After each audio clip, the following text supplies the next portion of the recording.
ॐ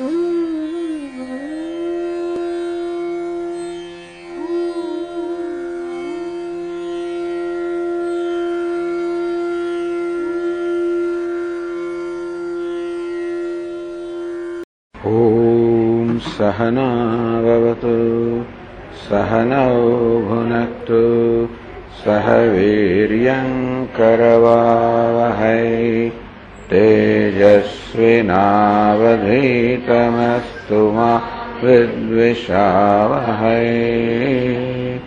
ॐ शान्ति शान्ति शान्तिः। ॐ पूर्णमदः पूर्णमिदं पूर्णात् पूर्णमुदच्यते पूर्णस्य पूर्णमादाय पूर्णमेवावशिष्यते। ॐ शान्ति शान्ति शान्तिः। श्रुतिस्मृतिपुराणानाम् आलयं करुणालयं नमामि भगवत्पादं शङ्करं शङ्कराचार्यं केशवं बादरायणं सूत्रभाष्यकृतौ वन्दे भगवन्तौ पुनः पुनः। ईश्वरो गुरुरात्मेति मूर्तिभेदविभागिने व्योमवद्व्याप्तदेहाय दक्षिणामूर्तये नमः। अखण्डानन्दसम्भूतः वन्दनाद्यस्य जायते गोविन्दं तमहं वन्दे चिदानन्दतनुं गुरुम् अखण्डं सच्चिदानन्दम् अवाङ्मनसगोचरम् आत्मानमखिलाधारम् आश्रयेऽभीष्टसिद्धये। यदालम्बोदरं हन्ति सतां प्रत्यूहसम्भवम् तदालम्बे दयालम्बम् लम्बोदरपदाम्बुजम्।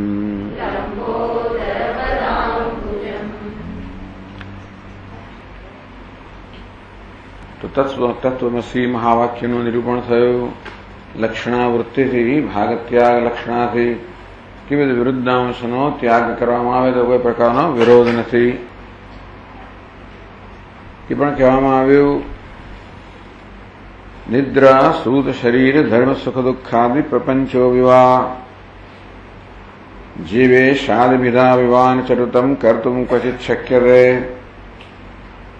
જે નિદ્રામાં અર્થાત સ્વપ્નમાં જે કંઈ સર્જવામાં આવતો હોય જે કંઈ જન્મતું હોય શરીર ધર્મ સુખ દુઃખ સ્વપ્નના પ્રપંચો વિવા જીવેશાદિ ભેદા પીવા સ્વપ્નમાં જીવ અને ઈશ્વરનો ભેદ પણ હોય. ઋતમ ન કરતું ક્વચિત શક્યતે કોઈ એને સત્ય ઠરાવી શકતો નથી. સ્વપ્નમાં જે કંઈ પ્રપંચ હોય જે કંઈ દેહ હોય જે કંઈ સુખ દુઃખ હોય જે કંઈ ધર્મ હોય જે કંઈ ભેદભાવ હોય એ જાગ્રત થતા બધું મિથ્યા સાબિત થાય છે. માયા કલ્પ દેશકાલ જગદીશાદિ બ્રહ્મસ્તાદૃશ. તેમ જાગ્રતનો પણ આ ભ્રમ જે છે જે માયાથી કલ્પાયેલો છે. આ સ્વપ્નનો ભ્રમ છે એ નિદ્રાથી કલ્પાયેલો છે. જાગ્રતનો ભ્રમ છે એ માયાથી કલ્પાયેલો છે. દેશ કાલ જગત ઈશાદિ ભ્રમ. દેશનો કાળનો જગતનો ઈશ્વરનો ભ્રમ છે.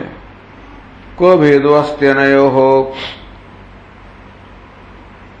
આ જીવ અને ઈશ્વરનો કયા પ્રકારનો ભેદ હોઈ શકે? કતમ સત્ય અન્યતઃ કો ભવેદ, કયો ભેદ સત્ય હોઈ શકે? અન્યથી જન્મેલો કયો ભેદ સત્ય હોઈ શકે? જયારે અન્ય હોય નહીં ત્યારે કયા પ્રકારનો ભેદ સત્ય હોઈ શકે? એમ કહીને એ કહેવામાં આવ્યું કે જાગ્રત પણ મિથ્યા છે. એ જ વાત પછીના શ્લોકોમાં કરવામાં આવી કે જેમ સ્વપ્ન મિથ્યા છે એ તો પુરવાર થયેલું છે, તેવી રીતે જાગ્રત પણ મિથ્યા છે. ન સ્વપ્ન જાગરયો ઉભયો વિશેષ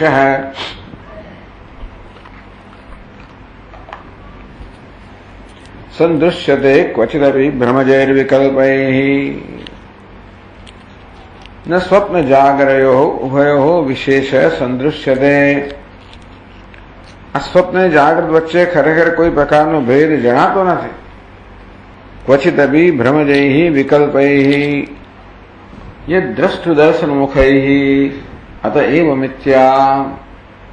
જેમ સ્વપ્નમાં દ્રષ્ટા, દ્રશ્ય, દર્શન આ પ્રકારનો ભેદ હોય છે, મિથ્યા હોય, તેવી રીતે જાગ્રતમાં પણ દ્રષ્ટા, દૃશ્ય, દર્શનનો ભેદ છે, ત્રિપુટનો ભેદ છે, એટલો જ મિથ્યા છે. સ્વપ્નો યથા નનુ તથૈવ જાગરોપી. મિથ્યાપણામાં કોઈ ફેર નથી, મિથ્યા તો છે જ. એ મિથ્યાનો ભેદ પાડવા હોય તો પ્રાતિભાષિક અને વ્યાવહારિક ભેદ પાડી શકાય. સ્વપ્નને પ્રાતિભાષિક કહેવામાં આવે છે, જાગ્રતને વ્યાવહારિક કહેવામાં આવે છે. એ પ્રકારનો ભેદ મિથ્યા પાડી શકે, પણ મિથ્યાપણામાં કોઈ ભેદ નથી. એ કલ્પિત છે. મિથ્યા એટલે એ કલ્પિત. તો સ્વપ્ન પણ કલ્પિત છે, એ વ્યક્તિગત મનની કલ્પના છે. આ જાગ્રત છે પણ કલ્પિત છે, એ સમષ્ટિ મનની કલ્પના છે. પણ કલ્પના તો બંને છે જ. કલ્પનાઓને કારણે બાદ યોગ્ય છે. મિથ્યા એટલે જેનો બાદ થઈ શકે, જે બાદ યોગ્ય છે. તો જેવી રીતે જાગ્રત થવાથી સ્વપ્નનો બાદ થઈ જાય, તેવી રીતે વિશ્વમ દર્પણ દૃશ્યમાન નગરી તુલ્યમ. તો જેવી રીતે દર્પણમાં દેખાતી નગરી સમાન આ વિશ્વ નિજાંતર્ગતમ ખરેખર મારામાં છે, પરંતુ બહાર એમ દેખાય છે, જેમ સ્વપ્નમાં.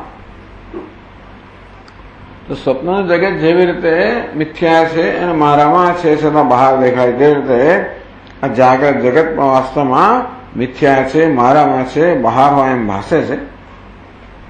યત સાક્ષાત કુરુતે પ્રબોધ સમયે સ્વાત્માનમેવાદ્વયમ. જેમ સ્વપ્નમાંથી જાગ્રત થઈએ ત્યારે આ જ્ઞાન થાય કે સમગ્ર સ્વપ્ન જગત મારામાં હતું, હું જગત દ્વિતીય હતો અને એમાં એનો જ સમગ્ર વિલાસ હતો.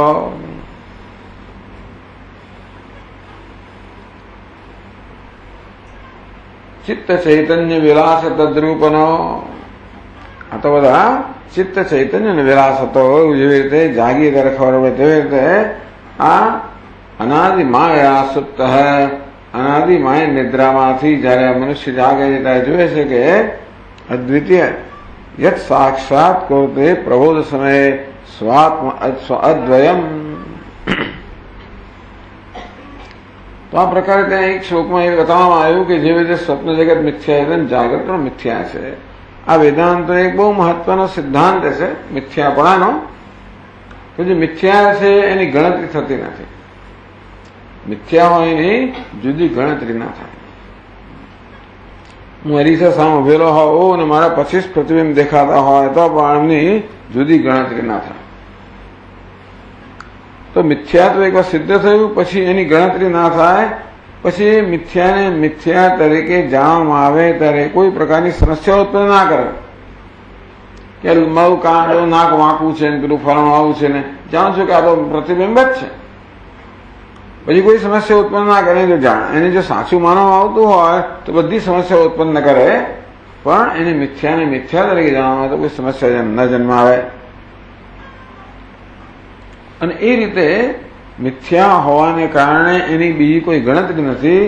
એટલે જ આ બ્રહ્મની કે આત્માની અદ્વિતીયતામાં કોઈ પ્રકારનો આંચ આવતી નથી. તો સ્વપ્નમાં તો આપણે સમજી શકીએ કે બધું સ્વપ્ન જગત મિથ્યા હતું, એકમાત્ર હું જ હતો.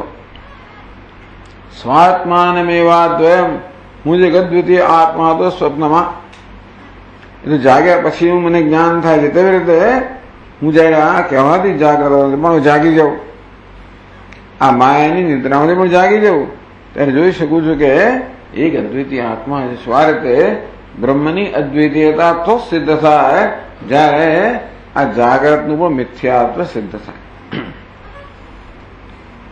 એટલે જાગ્રતનું મિથ્યાત્વ સિદ્ધ કરવું મહત્વનું છે. એ માટે સ્વપ્નને દૃષ્ટાંત તરીકે આપવામાં આવે છે.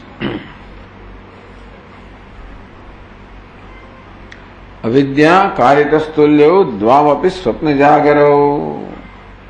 અવિદ્યાનું કાર્ય હોવાને કારણે સ્વપ્ન જાગર બંને સમાન છે. દ્રષ્ટુ દર્શન દૃશ્યાદિ કલ્પનો ભય તસ્મા, બંને જગ્યાએ આ દ્રષ્ટા દૃશ્ય દર્શનની કલ્પના છે એ સ્વપ્નમાં જાગ્રતમાં સમાન જ છે. અવિદ્યામાંથી જન્મ્યા હોવાને કારણે પણ બંને સમાન છે. અભાવ ઉભયો સુપ્તૌ, એ બંને મિથ્યા હોવાને કારણે સુષુપ્તમાં બંનેનો અભાવ જણાય છે. સર્વૈયપી અનુભૂયતે, બધા જ લોકો સુષુપ્તિની અંદર આ જાગ્રત સ્વપ્ન બંનેના અભાવનો અનુભવ કરે છે. ન કશ્ચિત અનયોર ભેદ તસ્માત મિથ્યાત્મ અર્હત, ન કશ્ચિત અનયો ભેદ. આમ તત્વની દ્રષ્ટિએ સ્વપ્ન અને જાગ્રતમાં કોઈ પ્રકારનો ભેદ નથી. એમને કે જાગ્રત જરા વધારે સત્ય છે સ્વપ્ન કરતા, એવું નથી. સત્યતાની દ્રષ્ટિએ કોઈ ભેદ નથી. બીજા બધા ભેદ ખરા, એ કેટલું લાંબુ ચાલે. સ્વપ્ન બહુ ટૂંકા ગાળામાં ચાલે, જાગ્રત તો બહુ જ લાંબુ ચાલે. સ્વપ્ન એક જ વ્યક્તિની કલ્પના છે, જાગ્રત તો સમષ્ટિ મનની કલ્પના. એ પ્રકારના ભેદભાવ ઘણા છે, જુદા. તો મિથ્યાત્વની દ્રષ્ટિએ કોઈ ભેદ નથી. ન કશ્ચિત અનયોર ભેદ તસ્માત મિથ્યાત્મ અર્હતા, તેથી આ જાગ્રતમાં બંને મિથ્યા જ હોવા માટે યોગ્ય છે. આમ સ્વપ્ન જાગ્રત બંને મિથ્યા છે એવું સિદ્ધ કરવામાં આવ્યું. બ્રહ્મમાં ત્રણેય કાળે ભેદ નથી. એ હવે પછી કહે છે ભ્રાંત્યા બ્રહ્મણી ભેદો એમ સજાતીયાદિ લક્ષણ. આ બ્રહ્મમાં સજાતીય વિજાતીય સ્વગત ભેદ છે એવું જે માનવામાં આવે છે એ ભ્રાંતિ. આત્મામાં સજાતીય વિજાતીય સ્વગત ભેદ છે એવું આપણે માનીએ છીએ. હું એક આત્મા છું, બીજા અન્ય આત્માઓ છે, સજાતીય ભેદ. હું આત્મા છું, બીજું અનાત્મા છે, વિજાતીય ભેદ. હું આત્મા છું, ક્યારેક કરતા છું, ભોગતા છું, સુખી છું, દુઃખી છું, સ્વગત ભેદ. આમ આપણે સતત આ પ્રકારના આપણે વિચારતા નહીં હોઈએ કે આવો સજાતીય વિજાતીય સ્વગત ભેદ આપણે સ્વીકારેલ જ છે. ટૂંકમાં જે પ્રકારની આપણી દ્રષ્ટિ છે અને જે પ્રકારે આપણા વિચારો છે, વર્તન છે, એ જણાવી આપે છે કે આ ત્રણેય પ્રકારના ભેદ આપણે સત્ય માનીએ છીએ. હું એક આત્મા છું, આ બીજા બધા અન્ય આત્મા છે, એ સજાતીય બહુ મગજમાં ઠસાયેલ જ છે. હું આત્મા છું, જગત મારાથી જુદું છે, આ વિજાતીય ભેદ એ પણ જણાય, સજાય, એ પણ ઠસાયેલા જ છે. હું આત્મા છું, વિકારી છું, ક્યારેક કરતા છું, ક્યારેક ભોગતા છું, સુખી દુઃખી છું. આમ મારામાં પણ અનેક વિભાગો જાણે કે ના હોય એમ સ્વગત ભેદ પણ જાણે કે મારામાં બરોબર મગજમાં ઠસી જ ગયેલા છે. કાળત્રે વિદ્વાન વસ્તુ તો નૈવ કશ્ચન. પણ હે વિદ્વાન પોતાના શિષ્યને સંબોધીને કહે છે કે ત્રણેય કાળમાં ક્યારે પણ એ વસ્તુતઃ કોઈ વાસ્તવિકતા નથી. એક જ ચૈતન્ય છે, અદ્વિતીય છે, માટે કોઈ સજાતીય ભેદ નથી. ચૈતન્ય સિવાયનું જે કંઈ છે મિથ્યા છે, માટે એની બીજી ગણતરી ન થાય, માટે વિજાતીય ભેદ નથી. અને કર્તૃત્વ ભોક્તૃ બધું તો ચૈતન્ય પર કલ્પિત છે, માટે કોઈ સ્વગત ભેદ નથી. યત્ર નાન્યત પશ્યતિ શ્રુતે દ્વૈતમ નિષેધતી. યત્ર નાન્યત પશ્યતિ નાન્યત શૃણોતિ નાન્યત વિજાનાતિ તદ ભૂમા. એ ભૂમા છે, બ્રહ્મ છે. બ્રહ્મ એટલે શું? તત્વ, જેમાં અન્ય અન્યને જોતો નથી, જ્યાં અન્યપણું નથી. અન્ય ક્યારે અન્યને જુએ? અન્યપણું હોય ત્યારે. હું તમને ક્યારે જોઉં? તમે અન્ય હોય, દૃશ્ય હોય, હું દ્રષ્ટા હોઉં, જોનારો હોઉં, ત્યારે એકબીજાને જુએ. ત્યારે દ્રષ્ટા અને દૃશ્યનો ભેદ હોય ત્યારે દ્રષ્ટા દૃશ્યને જુએ. પણ દ્રષ્ટા દૃશ્ય બંને મિથ્યા છે અને તેથી બંનેની નિવૃત્તિ ના થઈ ગઈ છે. આ દ્રષ્ટા પણ એક તરંગ છે. સમુદ્રમાં જો અનેક તરંગો હોય તેવી રીતે આ ચૈતન્યના સમુદ્રમાં દ્રષ્ટા એક તરંગ છે, આ દૃશ્ય બીજો તરંગ છે. આ દ્રષ્ટાએ જ અહમ એટલે ચૈતન્ય જ અહમ વૃત્તિ દ્વારા દ્રષ્ટાનો વેશ લીધેલો છે. એ ચૈતન્ય ઇદમ વૃત્તિ દ્વારા દૃશ્યનો વેશ લીધેલો છે. એક જ ચૈતન્ય આ બધા વેશ લીધેલા છે. એ વેશ જયારે જતા રહે ત્યારે જે રહેશે એકમાત્ર ચૈતન્ય, જેમાં કોઈ જેવી જળની અંદર કોઈ મોટું તરંગ પણ નથી, નાનો તરંગ પણ નથી, તેવી રીતે ચૈતન્યમાં દ્રષ્ટા પણ નથી, દૃશ્ય પણ નથી. એટલે કે આ દ્રષ્ટા દૃશ્યનો ભેદ છે કેવો છે? કલ્પિત છે. શ્રુતિ દ્વૈતમ નિષેધતી. આ નિષેધ કરીને આપણને કહે છે કે તમે જરા જુઓ ભાઈ. બહુ ઊંચી વાતો કરે છે શ્રુતિ તેને, પણ આપણને જરા વિચારવાનું કહે છે કે તમે જરા દ્રષ્ટા દૃશ્યનું આ જે સત્યતા છે તપાસો. તમે દ્રષ્ટા અને દૃશ્યને સત્ય માની લીધેલા જ છે અને એ પર તમારો બધો જ વ્યવહાર, તમારું જીવન રચાયેલું છે, પણ એ ભેદ સાચો છે કે નહીં જરા જુઓ. તમે દ્રષ્ટા જે છે એને બરાબર તપાસો, એનું જરા અન્વેષણ કરો કે દ્રષ્ટાનું શું સ્વરૂપ છે. સ્વરૂપ કોને કહેવાય? જેનો ક્યારેમાં બાદ ન થાય. તો દ્રષ્ટામાં, આહુમાં એવું શું છે જે ત્રણેય કાળમાં હોય છે, બધી અવસ્થામાં હોય છે, જેનો ક્યારેય બાદ થતો નથી. હું હું હું. તો બધી જાગ્રતાની અવસ્થાઓની અંદર બાલ્યાદિષુ જાગ્રતાદિષુ સર્વાસુ અવસ્થાસુ અપી. આ દેહની અવસ્થાઓ બાલ્યાદિ, યૌવન વગેરે, મનની અવસ્થાઓ જાગ્રત, સ્વપ્ન, સુષુપ્તિ વગેરે, વ્યાવૃત્તા બધી અવસ્થાઓ બદલાયા કરે છે. અનુવૃત્ત છે જે બદલાયા વગરનો છે, જે બધાનો સૂત્ર છે, બધાનો આધાર છે, બધાનું અધિષ્ઠાન છે, જે અહમ પ્રકાર પ્રકાશે છે. એ વાસ્તવમાં આ હુંમાં એક બદલાતો અંશ છે અને બીજો બદલાયા વગરનો અંશ છે. હું બાળક છું, યુવાન છું, આધેડ છું, વૃદ્ધ છું, આ હુંનો બદલાવતો અંશ છે. હું જાગ્રત છું, સ્વપ્નમાં છું, સુષુપ્ત છું, કરતા છું, ભોગતા છું, હુંના બદલાતા અંશો છે. વ્યાવૃત્તા છું, અનુવર્તમાનમ, એમાં ન બદલાતો અંશ કયો? હું છું છું છું. કેમ નક્કી કરે? છું કેવું છે? સ્વયં પ્રકાશ છે. છું કારણ કે ભાસું છું, ભાસું છું કારણ કે છું. અહમ અસ્મિ સદા ભામી કદાચિન્નાહમ પ્રિય. આ હુંની સત્યતા આટલી જ છે, બાકી બધું પરિવર્તનશીલ છે. જે પરિવર્તનશીલોને વેશ કહેવાય, બાકી કેવા છે? વેશ છે. આ કર્તૃત્વ, ભોક્તૃત્વ બધું શું છે? વેશ છે. હું શું છું અને ભાસું છું, બસ આટલું જ સાચું છે. કદાચિત નામ પ્રિય. ચાલો, હું ક્યારે અપ્રિય નથી એ પણ ગણો. એટલે તમે જરા જેને હું કહો છો અહમયમ કો તો ભવતી ચિન્વત, અહમનું શું વાસ્તવિક સ્વરૂપ છે વિચાર તો કરો. એ વસ્તુને તો માની જ લેવામાં આવી છે, એના વિશે ક્યારે વિચાર થતો જ નથી. એટલે માટે શ્રુતિ કહે છે કે ભાઈ હુંનું સ્વરૂપ તપાસો, આ દૃશ્યનું સ્વરૂપ તપાસો. દૃશ્યમાં પણ એક બદલાવતો અંશ છે, એક બદલાયા વગરના અંશ છે. ત્યાં પણ અસ્થિ, ભાતિ, પ્રિયમ નામરૂપ બદલાતો અંશ છે. આમ દૃશ્યનું પણ વાસ્તવિક સ્વરૂપ શું છે? અસ્થિ, ભાતિ, પ્રિયમ. આ દ્રષ્ટાનું વાસ્તવિક સ્વરૂપ અસ્થિ, ભાતિ, એના ચૈતન્ય.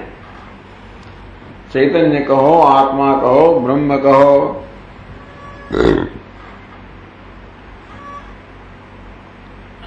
આ બધું શું છે? શ્રુતિ દ્વૈતમ નિષેધતી. આ પ્રકારે શ્રુતિ દ્રષ્ટા અને દૃશ્યનો ભેદ છે એનો નિષેધ કરે છે. જયારે શ્રુતિ કહે છે યત્ર નાન્યત પશ્યતે નાન્યત શૃણોતે નાન્યત વિજાનાતિ, જ્યાં આ દ્રષ્ટાની જ્યાં જ્ઞાની પુરુષ કઈ જોતો નથી, સાંભળતો નથી, જાણતો નથી, એ જ્યાં જોનાર નથી, સાંભળનાર નથી, જાણનાર નથી, એવું થયું ને. દ્રષ્ટા નથી, શ્રોતા નથી, વિજ્ઞાતા નથી, તો દ્રષ્ટાનો તો દૃશ્ય પણ ના હોય. દૃશ્ય ક્યારે હોય? દ્રષ્ટા હોય ત્યારે. આ જગત ક્યારે હોય? જગતનો જોનારો હોય ત્યારે. એ જ ના હોય તો આ જગત જે બનેલું દૃશ્યનું, શ્રોતવ્યનું, જ્ઞાતવ્યનું બનેલું આ જગત પણ ના જ હોય. કલ્પિતસ્ય મિથ્યા ભ્રમાદ ભૂમની શ્રુતિ દ્વૈતમ નિષેધતે. ભ્રમાદ કલ્પિતસ્ય દ્વૈતમ નિષેધતે. ભ્રમાદ કલ્પિતસ્ય મિથ્યાત્વ અવગમાય. આ ભ્રમથી કલ્પિત છે એનું મિથ્યાત્વ આપણે સમજી શકીએ માટે શ્રુતિ દ્વૈતનો નિષેધ કરે છે. આટલા બધા પાવરફુલ વાક્યો છે ને આ બધા. એક વાક્ય પર્યાપ્ત છે મહાપુરુષો માટે. એટલે જે લોકો આમાં જ રત છે વેદાંત વાક્યેષુ સદા રમંત, બસ એટલે કે વેદાંત વાક્યમાં રમણ કરનાર છે. આ વાક્યો પર્યાપ્ત છે. આથી બીજા કહેવાની જરૂર ના હોય. તો આ સમજવા માટે બહુ લાંબો લાંબો વિસ્તાર કરવો બધો ઉપનિષદમાં પણ ભૂમની ભ્રમાત કલ્પિતસ્ય મિથ્યાત્વ અવગમાય તત. ભૂમામાં, બ્રહ્મમાં, ચૈતન્યમાં ભ્રમથી કલ્પિત આ દ્રષ્ટા અને દૃશ્ય દર્શનનો જે ભેદ છે એ મિથ્યા છે. એ પ્રકારનું જણાવવા માટે, એમ સમજાવવા માટે શ્રુતિ આ પ્રકારે દ્વૈતનો નિષેધ કરે છે.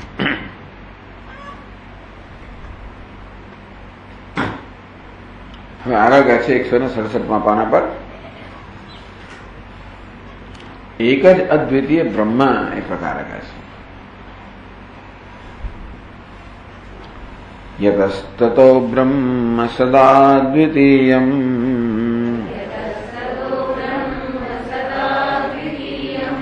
વિકલ્પ શૂન્યમ નિરુપાધિ નિર્મલમ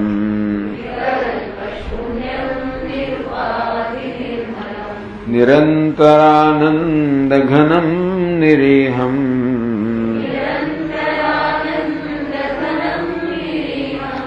નિરાસ્પદમ કેવલમેકમેવ.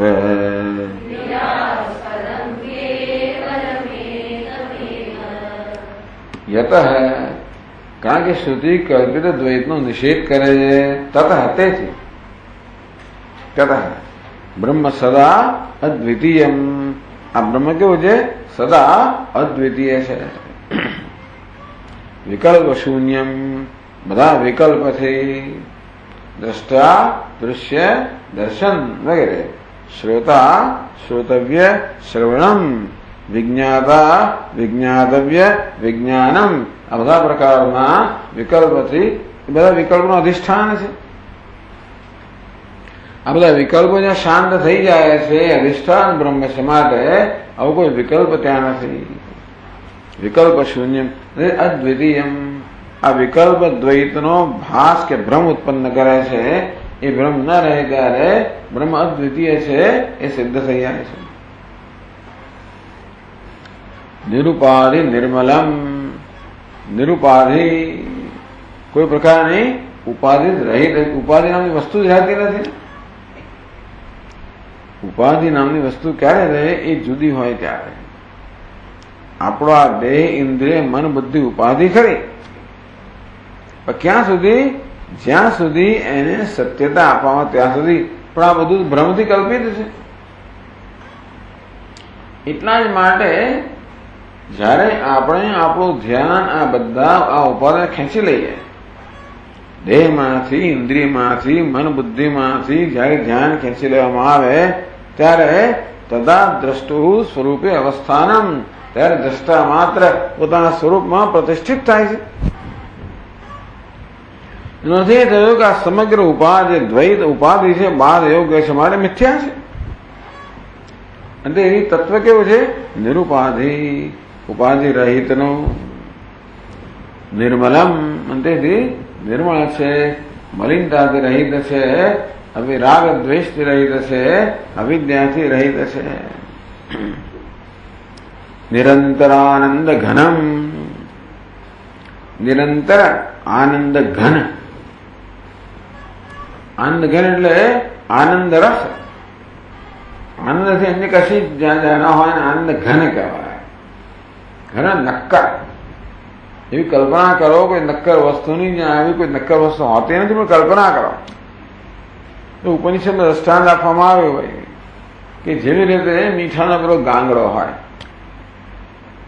સૈંધવ ઘન, મીઠાનો ગાંગડો, એટલે ટૂંકમાં વચ્ચે કશી જગ્યા ન હોય, મીઠાના કણોને જુદું પાડનારું કશું જ ના હોય, મીઠા સિવાય કશું જ ના હોય ને સૈંધવ ઘન કહેવામાં. એથી વધારે કે આપણે કલ્પના કરી શકીએ એમ નથી. પણ ત્યાં પણ વૈજ્ઞાનિક લોકો જુએ કે ખરેખર તો મીઠાના કણો વચ્ચે એટલી જગ્યા છે કે ત્યાં માત્ર બધું જગ્યા જ જગ્યા છે, મીઠું તો આટલું જ છે અંદર.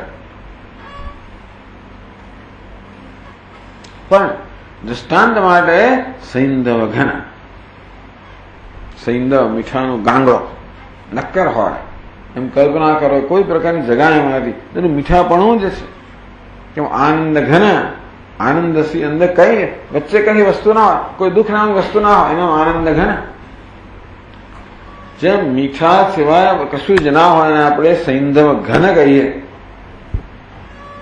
તેમ આનંદ સિવાય કશું જ ના હોય ને આપણે આનંદ ઘન કહીએ. એવું નથી કે ક્યારેક ક્યારેક દુઃખ મિશ્રિત આનંદ નથી. એ આનંદ ઘન કહેવાની જરૂર એટલા માટે પડી કે આપણા વાસ્તવ અનુભવ કેવો હોય છે વ્યવહારમાં કે સુખ હોય છે ખરું, પણ કેવું છે? દુઃખ મિશ્રિત સુખ હોય છે. એટલે નિર્ભેળ સુખ નથી હોતું, ભેળસેળ વાળું સુખ હોય છે. આ કેવું છે? નિર્ભેળ સુખ. નિરંતર, કોઈ અંતર નથી, વચ્ચે કોઈ છેદ નથી, વચ્ચે કોઈ જગા નથી.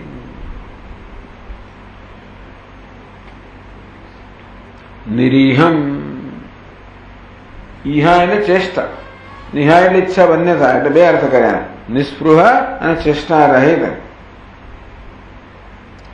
નિરીહમ ઇહ કિમિહ કિંકાય, એ ઈચ્છા. ભગવાને જગતનું સર્જન કઈ ઈચ્છાથી કર્યું? કોઈ ઈચ્છા નથી. પરમાત્મા કેવો છે? ઈચ્છા રહિત છે. ઇહ એટલે ચેષ્ટા પણ થાય, ચેષ્ટા રહિત.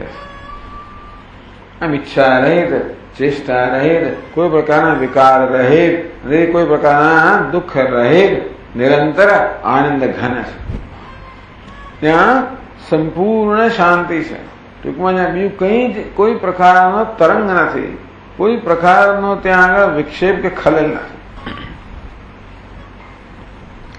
નિરાસ્પદમ, એનું કોઈ આસ્પદ કે આશ્રય નથી. એ કેવું છે? નિરાશ્રય, જે બધાનો આશ્રય છે, પણ જેને કોઈ આશ્રયની આવશ્યક, જેનો કોઈ આશ્રય નથી એમ નહીં, જેને કોઈ આશ્રયની આવશ્યકતા નથી. એ તો બ્રહ્મને કોઈ આશ્રય હોય આપનારું, તો પછી બ્રહ્મ તો બિચારો ગૌણ થઈ ગયો. પ્રસ્થિ ભાતિ પ્રિયમ, જે સર્વ નામ રૂપને આશ્રય આપે છે, સ્વયં કેવું છે? આશ્રયની જરૂરિયાત રહિત. નિરાશ્રય એટલે આશ્રય વગરનું એમ કહેવાય, પણ ખરેખર શું છે? આશ્રયની જરૂરિયાતથી રહિત. સર્વ આશ્રય છે, આશ્રયની જરૂરિયાતથી રહિત છે. કેવું છે? સ્વયં સિદ્ધ, સ્વયં સ્ફુરિત, સ્વયં પૂર્ણ. નિરાસ્પદમ કેવલમ એકમેવ, એ કેવલ છે, અદ્વિતીય છે, એક અદ્વિતીય છે. ઘણા બધા શ્લોકોમાં આવે બ્રહ્મ વિશે. આ બધા શ્લોકો તો આ ધ્યાન માટે ચિંતન માટે ઉત્તમ શ્લોકો છે બધા.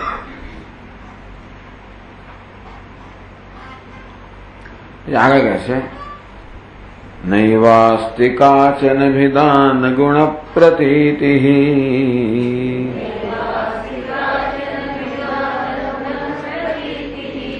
નો વાક્ પ્રવૃત્તિરવિવાન મનઃ પ્રવૃત્તિ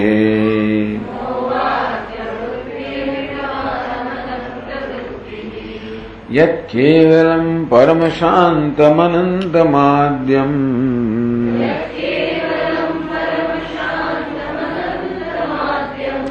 આનંદમાત્રમવભાતિ સદદ્વિતીયમ.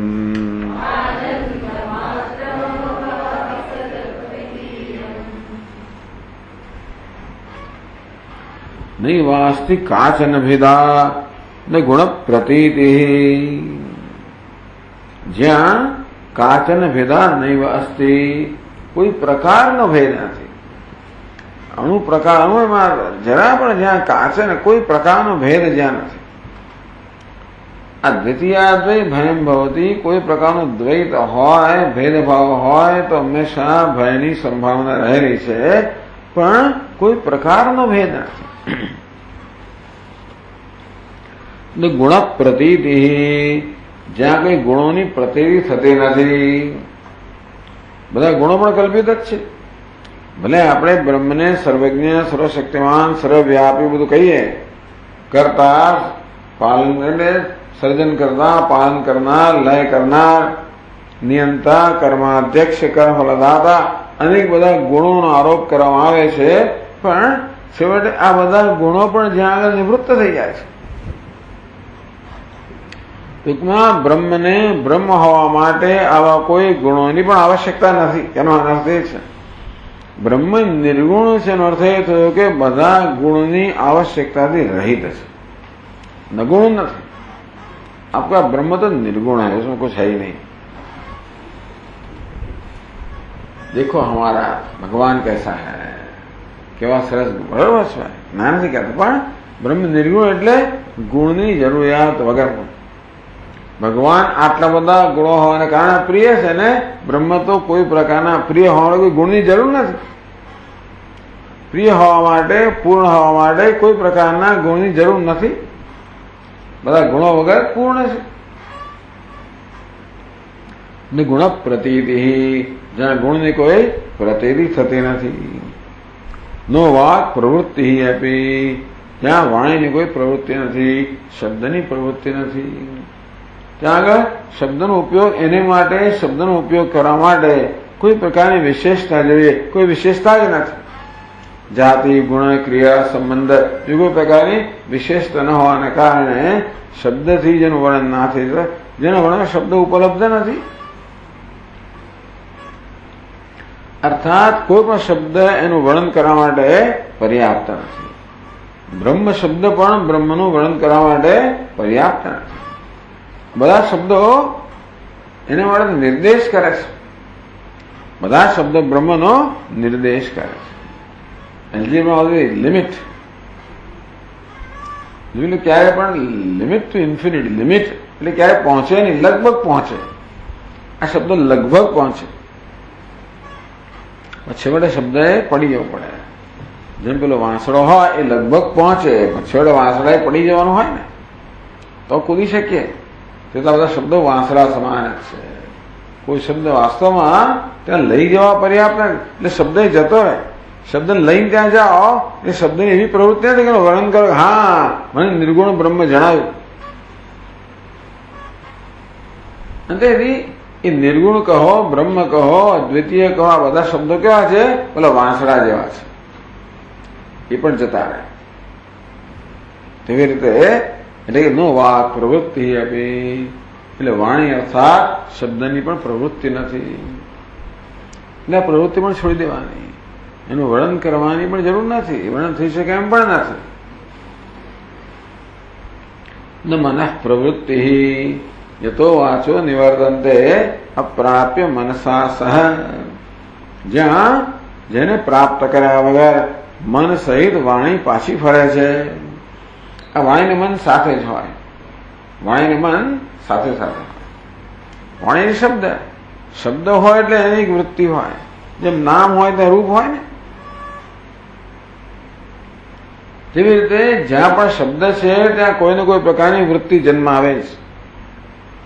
એટલા જ માટે જયારે કહેવામાં કે શબ્દ મન સહિત પાછું ફરે છે, એટલે શબ્દને મનમાં કોઈ ભેદ નથી. એમાં મનની વૃત્તિ ક્યારે હોય? એ વૃત્તિને અનુરૂપ કોઈ પદાર્થ હોય ત્યારે, કોઈ શબ્દ હોય ત્યારે. એ શબ્દ ક્યારે હોય? એને અનુરૂપ કોઈ મનની વૃત્તિ હોય ત્યારે. આમ ઘડો, એ ઘડો છે એવું ક્યારે ખબર પડે? એ ઘટાકાર વૃત્તિ હોય ત્યારે. ઘટાકાર વૃત્તિ ક્યારે હોય? ઘડો હોય ત્યારે. આ રીતે આપણે આ પદાર્થને અને વૃત્તિને જુદા પાડી શકતા નથી. એકબીજા પર આશ્રિત છે. વૃત્તિ કેમ છે? ઘડાને કારણે. ઘડો કેમ છે? વૃત્તિને કારણે. તેથી વાણીની પ્રવૃત્તિ ના મનની પ્રવૃત્તિ પણ નથી આવતી. ટૂંકમાં બ્રહ્મ એ કોઈ શબ્દ નથી કે શબ્દનો અર્થ પણ નથી. બ્રહ્મ કોઈ વિચાર પણ નથી કે વિચારનો વિષય પણ નથી. યત કેવલમ પરમ શાંતમ અનંતમાદ્યમ. વળી કેવલમ અદ્વિતીયમ, કેવલ છે, અન્ય કાંઈ નથી. પરમ શાંતમ, જે પરમ શાંત, એક શાંત બાજુ એમાં પરમ વિશેષણ ઉમેરવામાં આવે. શાંતિ આપણે જાણતા હોઈએ એ મનની શાંતિ હોય છે. મનની શાંતિ કેવી હોય છે? જેમાં ખલેલ પડી શકે એ પ્રકારની શાંતિ હોય છે. મનની શાંતિમાં ખલેલ પહોંચાડી શકાય. લાઉડ સ્પીકર વાગવા માંડે, આપણે એકદમ ખલેલ ક્ષિપ્ત થઈ જઈએ, મનની શાંતિમાં ખલેલ પડે. આ પરમ શાંત એટલે શું? જેમાં ખલેલ પડી જ ના શકે, જે અશાંતિનો વિરોધી નથી. આપણી મનની શાંતિ કેવી છે? અશાંતિની વિરોધી છે. પણ બ્રહ્મ કેવું છે? શાંતિ અને અશાંતિ બંનેનો અભાષક છે. મારે અશાંતિનો વિરોધી નથી. મને કેવું છે? પરમ શાંત. કશી વસ્તુ બ્રહ્મમાં અશાંતિ જન્માવી જ ના શકે. જન્મ ક્યારે શકાય? જ્યારે બ્રહ્મને સ્પર્શ કરી શકાય ત્યારે. જેવી રીતે સમુદ્રમાં વાયુ તરંગો જન્માવી શકે. વાયુ સમુદ્ર કરતા ભિન્ન હોવાને કારણે સમુદ્રમાં તરંગો જન્માવી શકે. તેમ ચૈતન્ય રૂપી સમુદ્રમાં કોઈ તરંગો જન્માવી શકે શાંતિમાં? તો કે નહીં. એના સિવાય કશું હોય તો ને. કાંકરો નાખો તો પછી જળમાં તરંગો જન્મે, એવો કાંકરો તો હોવો જોઈએ ને. જે છે એ કેવલ છે, અદ્વિતીય છે, માટે પરમ શાંતમ. એવું શાંત છે કશાનું વિરોધી નથી, જે બધાનો આધાર છે, બધાનું પ્રકાશક છે, બધાથી રહિત છે, જેમાં બધાપણો પણ નથી. શાંતિ ને અશાંતિ બંનેના ખ્યાલથી જે પર છે. અનંતમ, જે અંત વગરનું છે. આદ્યમ, જે આદિભવમ. આદ્યમ, જે સૌથી પહેલા છે. સૌથી પહેલા નામની કોઈ વસ્તુ જ નથી. પહેલું હંમેશા બીજાની તુલનામાં જ હોય. પહેલું એટલે શું? પહેલું ક્યારે કહેવાય? બીજું હોય તો. આ કેવું પહેલું છે? બીજા વગરનું પહેલું છે. એક ક્યારે કહેવાય? આ બે ની તુલનામાં એક કહેવાય. આ કેવું એક છે? અદ્વિતીયમ, બે વગરનું એક. એટલે એક પણું પણ ના રહે. જ્યાં એક પણું છે ત્યાં બે પણું હોવાનું. આ એક ઘડો અને બીજું વસ્ત્ર, ત્રીજું ટેબલ વગેરે વગેરે. બ્રહ્મ એવું એક નથી. એટલે એકમ એવા અદ્વિતીય, બીજા વગરનું એક. જ્યાં બીજાની ગણતરી ના હોય એ પ્રકારનું એક. એટલે એક પણ એક ગણતરી જ ના હોય ત્યાં. અનંતમ, આદ્યમ, આદિથી જ રહેલ, જેનો આદિ નથી ખરેખર તો. જેનો આદિ છે, જેમ કે જગત, એ જગત નથી ત્યારે પણ જે વિદ્યમાન છે.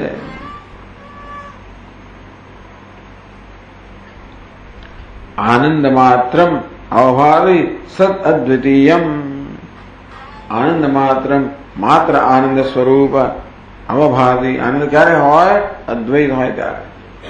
જ્યાં દ્વૈત છે ત્યાં હંમેશા દુઃખની સંભાવના રહેલી જ છે. એટલે આનંદ એટલે અદ્વિતીય પણ છે. આનંદ માત્રમ અવભાતિ સત અદ્વિતીયમ.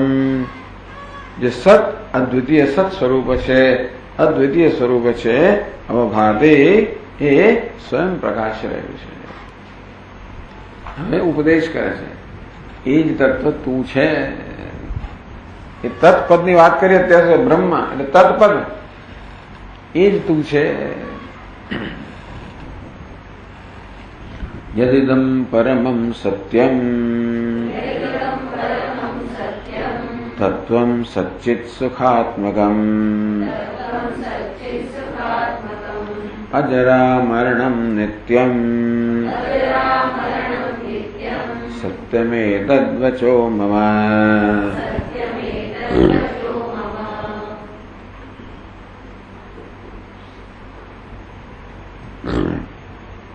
એકદમ પરમમ સત્યમ. આજે પરમ સત્ય છે, તત્વ છે, સચ્ચિત સુખાત્મકમ. તત્ સત્યમ સા આત્મા તત્વમસી શ્વેત કહેતો. એ જે સત્ય છે એ જ આત્મા છે, એ જ તું છે. આ પરમ સત્ય કેવું છે? તત્વમ સચ્ચિત સુખાત્મકમ કે પરમમ તત્વમ. આ પરમ તત્વ છે એ સત્ય સ્વરૂપ છે, સચ્ચિત સુખાત્મકમ સચ્ચિત આનંદ સ્વરૂપ છે. અજરા મરણમ જે જરા અને મરણથી રહિત છે, નિત્યમ જે અવિનાશી છે, સત્યમેતદ્વચો મમ એ સત્ય છે. મારું આ વચન સત્ય છે. મારું આ વચન સત્ય છે કે સત્ય આવું છે અને સત્ય તું છે.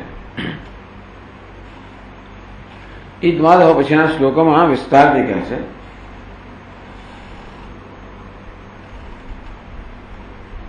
નહીં ત્વમ દેહોસૌ અસુરપિ ચ વાપ્યક્ષનિકરઃ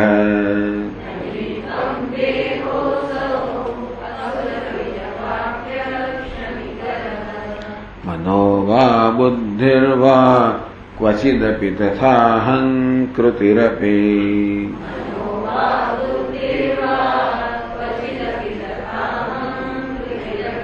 ન ચૈષાં સંઘાતસ્ત્વં ભવસि વિદ્વન શૃણુ પરમ.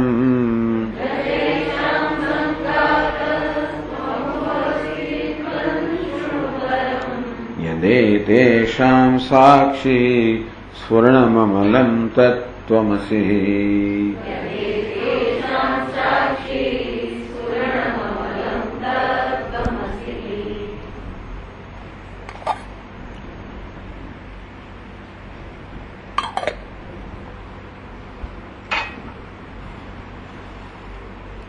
નહીં ત્વમ દેહોસી.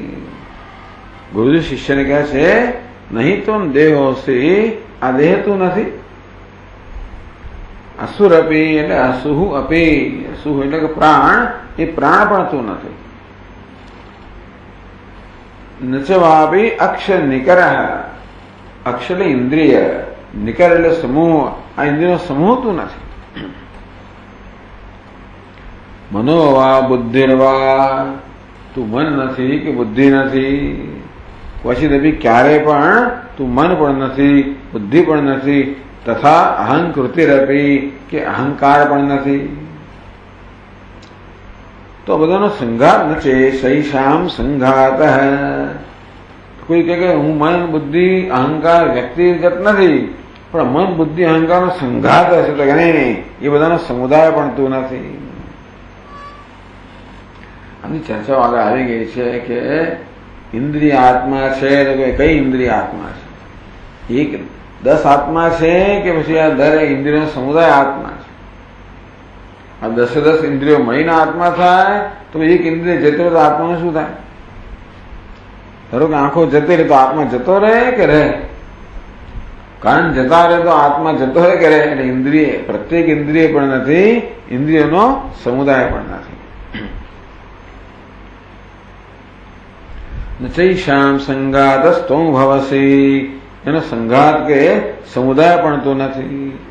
વિદ્વન શૃણુ પરમ, હે વિદ્વાન શિષ્ય મારું પરમ વચન છે તું સાંભળ. આ કશું તું નથી. આ શું છે? નિષેધ કરવામાં આવ્યો. મનોબુદ્ધિ અહંકાર ચિત્તાની નાહમ, ન ચ શ્રોત્ર જિહ્વે, ન ચ ઘ્રાણ નેત્રે, ન ચ વ્યોમભૂમિ, ન તેજો ન વાયુ. નથી તો કોણ છે તું?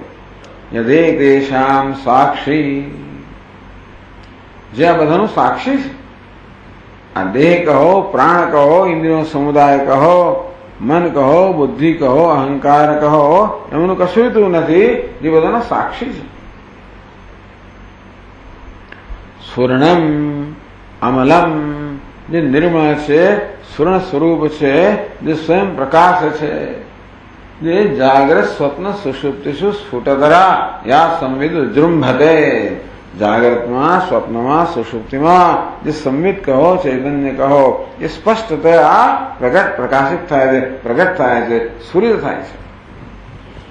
એટલે કે જેને સ્ફુરવા માટે કોઈ પ્રયત્ન, સ્ફુરવું જેનો સ્વભાવ છે, સ્વભાવ માટે કોઈ પ્રયત્ન કરવાની જરૂર ના પડે. તો આ બલ્બ સ્ફુરે ખરો, પણ ક્યારે? વીજળી હોય ત્યારે સ્ફુરે, નહીં તો ના સ્ફુરે. સૂર્ય સ્ફુરે ખરો. આમ સૂર્ય આપણે એમ લાગે કે સ્વયં પ્રકાશ છે, પણ સૂર્ય પણ કેવો છે? પરપ્રકાશ છે. તમે એવા ભાંતમ અનુભાતિ સર્વમ, એ પરમાત્મા ભાષે છે, અન્ય સર્વ એને અનુસરીને ભાષે છે. તો પરમાત્મા કેવો છે? સ્વયં ભાષે છે. એટલે યદે તેષામ સાક્ષી, એ સાક્ષી પણ નથી છે. વડે તું કોણ છે? સ્ફુરણ. પહેલા બધાથી જુદો પાડવામાં આવે કે તું દેહ નથી, પ્રાણ નથી, ઇન્દ્રિય સમુદાય નથી, મન નથી, બુદ્ધિ નથી, અહંકાર નથી, એમનો સમુદાય નથી, એમનો સાક્ષી છે. એમને કદાચ જુદો પાડવામાં આવ્યો. પણ આ સાક્ષ્ય કરતા જુદો સાક્ષી જેવો તું સાક્ષી નથી. સાક્ષી શબ્દ પણ માત્ર નિર્દેશ કરે છે, આત્માનું વર્ણન કરતો નથી. દ્રષ્ટા કહો, સાક્ષી કહો, એકે શબ્દ આત્માનું વર્ણન ના કરી શકે. છેવટે એનો સાક્ષીપણાનો પણ છેવટે છોડી દેવામાં આવે. તો શું બાકી રહે? સાક્ષીનું તત્વ જ છે કેવલમ સ્ફુરણમ અમલમ, સ્ફુરણમ અમલમ, માત્ર નિર્મળ એટલે સાક્ષીપણાથી પણ રહિત, એ માત્ર સ્ફુરણ માત્ર છે, ચૈતન્ય સ્વરૂપ છે, જેને સંવિત પણ કહેવામાં આવે છે. તત્વમસી, એ તું છે. તત એટલે શું? આ બધું આગળનું વર્ણન કરવામાં આવ્યું તે તું નથી. પણ યદે તેષામ સાક્ષી સ્વર્ણમલમ તત્, આ બધાનું સાક્ષી જે નિર્મળ સ્વર્ણ સ્વરૂપ છે, સ્વયં પ્રકાશ ચૈતન્ય છે. હે શિષ્ય, હે વિદ્વાન, સાંભળ, અમારું પરમ વચન સાંભળ, તે તું છે.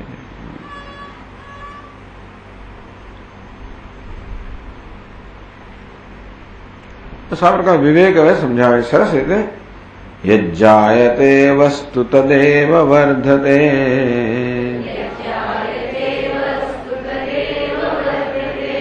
તદેવ મૃત્યુમ સમુપૈતિ કાલે,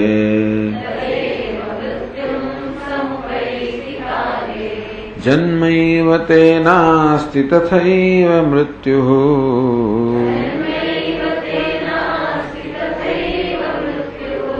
નાસ્ત્યેવ નિત્યસ્ય વિભોરજસ્ય.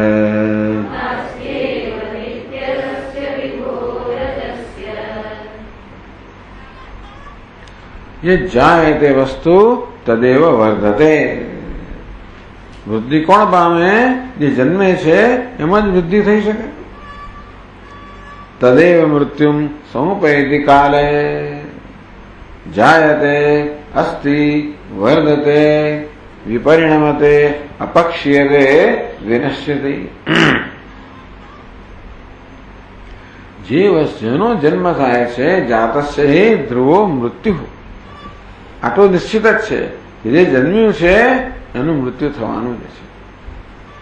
આત્માનું કેમ મૃત્યુ નથી? અજો નિત્ય, એનો જન્મ નથી માટે મૃત્યુ નથી. જાયતે યજ્જ જાયતે વસ્તુ તદેવ વર્તતે, જેનો જન્મ હોય એમાં જ વૃદ્ધિ હોય. તદેવ મૃત્યુ સમુપયતિ કાલે, અને કાળક્રમે એ જ મૃત્યુ પામે છે. સમુપયતિ સમ્યક ઉપયતિ, સારી રીતે પ્રાપ્ત કરે છે, એ કાળક્રમે મૃત્યુ પામે છે.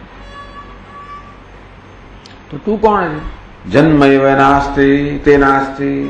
એ શિષ્ય, તારે તો જન્મ જ નથી. શું કહો છો મહારાજ? દર વર્ષે મારે વર્ષગાંઠ તો ઉજવું છું. કેમ કહો છો મારો જન્મ નથી? તો કોનો જન્મ છે? આ હુંનો જન્મ છે કે દેહનો જન્મ છે? જન્મ છે ખરો, પણ કોનો જન્મ છે? દેહનો જન્મ છે. હુંનો જન્મ નથી. એવો ક્યારેય સમય ન હતો જયારે હું આત્મા ન હતો. એવું ક્યારેય સમય નહીં હોય જયારે આત્મા નહીં હોય.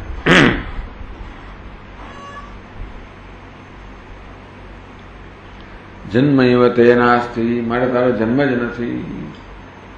તથા મૃત્યુ નાસ્તિ, મૃત્યુ કોને હોય? જેનો જન્મ હોય એનો જ મૃત્યુ હોય. તો જેનો જન્મ પણ નથી, મૃત્યુ પણ નથી, બીજા બધા વિકારો પણ ના જ હોય ને. એટલે મને જન્મને પહેલો વિકાર કહેવામાં આવે, જાય તે અસ્થિ એવું કહેવામાં આવે છે. લોકો શું કે ખબર? 6 વિકારોમાં જાય અસ્થિને પણ વિકાર કહેવામાં આવે. જાય તે અસ્થિ વર્ધતે. સ્વામી મહારાજ કે અસ્થિ ચેત વર્ધતે, અસ્થિ ચેત વિપરિણમતે, અસ્થિ ચેત અપક્ષીયતે, અસ્થિ ચેત વિનશ્યતિ. એમ કરીને અસ્થિને કોઈક રીતે એને ત્યાં આગળ સમર્થન આપવામાં આવે છે. ચાલો જે હોય તે. અસ્થિ જાય તે ખરેખર હોવું જોઈએ. અસ્થિ પણ તો અસ્થિ એટલે શું? માના ગર્ભમાં છે એટલે અત્યારે હજી જન્મ્યો નથી, પણ છે ખરો. જે છે એ જ જન્મે ને, જે નથી તો જન્મી જ ના શકે. અસ્થિ જાય તે પછી વર્ધતે વિપરિણમતે એવું હોય, પણ જન્મને પહેલો વિકાર ગણવા માટે જાય તે અસ્થિ એવું કહે છે. બાકી અસ્થિ જાય તે વર્ધતે. ચાલો, પણ પહેલો વિકાર તો જન્મનો કહી નહીં શકાય. અસ્થિ કોઈ વિકાર, પણ અસ્થિને 6 વિકારમાં ગણવામાં આવ્યું એટલે શું કરે તમે? પણ તથૈવ મૃત્યુ નાસ્તિ એવ. તેથી જયારે જન્મ જ નહીં ત્યારે મૃત્યુ પણ નથી. જન્મ હોય એ જ વૃદ્ધિ પામે, જે વૃદ્ધિ પામે એ જ અપક્ષય પામે, એ જ વિનાશ પામે. જન્મ નથી મળે, વૃદ્ધિ નથી, ક્ષય નથી, વિનાશ નથી. કોનો? નિત્યસ્ય વિભોરજસ્ય.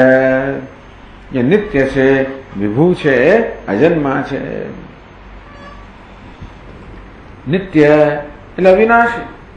જેનું મૃત્યુ નથી એને નિત્ય કહેવામાં આવે. જેનો જન્મ નથી એને અજય કહેવામાં આવે. અજો નિત્ય શાશ્વતોયમ પુરાણ. અજય એટલે અજન્મા, નિત્ય એટલે અવિનાશી, જેનો નાશ નથી. ન જાયતે મૃતે વા કદાચિત. ન જાયતે એટલે કેવો છે? અજન્મા છે. ન મૃત એટલે કેવો છે? નિત્ય છે. શાશ્વતોયમ પુરાણ. શાશ્વત છે એમાં ક્ષય નથી, પુરાણ છે એમાં વૃદ્ધિ નથી. મૃત્યુ નાસ્ત્ય નિત્યસ્ય વિભો અજસ્ય. તો તારો જન્મ પણ નથી. તું કોણ છે? તું વિભુ છે, વ્યાપક છે, અજન્મા છે. તેથી તારો જન્મ પણ નથી અને મૃત્યુ પણ નથી. હે શિષ્ય, અજન્મ મૃત્યુ વૃદ્ધિ એ કોઈ તારો ધર્મ. તું કોણ છે? નિત્ય છે, વિભુ છે, વ્યાપક છે, અજન્મા છે. આ પ્રકારે ગુરુજી તત્વમસીનો ઉપદેશ આ શ્લોકમાં આપી રહ્યા છે. આપણે જોઈશું આગળ. ઓમ પૂર્ણમદઃ પૂર્ણમિદં પૂર્ણાત પૂર્ણમુદચ્યતે પૂર્ણસ્ય પૂર્ણમાદાય પૂર્ણ. ઓમ શાંતિ શાંતિ શાંતિ. શંકરં શંકરાચાર્યં કેશવં બાદરાયણં કૃતૌ વંદે ભગવन्तૌ પુનઃ પુનઃ. ईश्वरो गुरुरात्मेति मूर्तिभेदविभागिने व्योमवद्व्याप्तदेहाय दक्षिणामूर्तये नमः। ॐ शान्ति शान्ति शान्तिः। हरि ओम। श्री गुरुभ्यो नमः। हरि ओम।